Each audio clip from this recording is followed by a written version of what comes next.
গিল সুদর্শনের সেঞ্চুরিতে চেন্নাইকে হারিয়ে টিকে রইল গুজরাট। উদ্বোধনী জুটিতে 210 রান। শুভমান গিল ও সাই সুদর্শনের দুজনেই হাঁকালেন সেঞ্চুরি।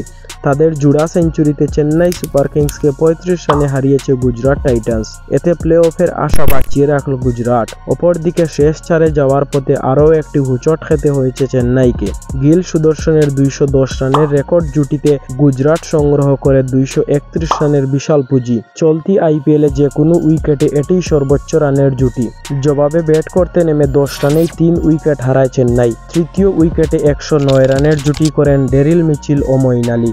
দুজনেই হাঁকান 50। 34 বলে 63 রানের জোড়ো ইনিংস খেলেন মিচেল। 36 বলে 56 রানের দুর্দান্ত ইনিংস বেরিয়ে আসে মঈন আলীর ব্যাট থেকে। শেষ দিকে মহেন্দ্র সিং ধোনি 11 বলে 26 রানের জোড়ো ইনিংস খেললেও দলকে জেতাতে পারেননি, কারণ ততক্ষণে সময় একটু বেশিই চলে গেছে। হাতে বল না থাকায় অপরাজিত, অথচ দলকে না জিতিয়েই ফিরতে হয় ধোনিকে।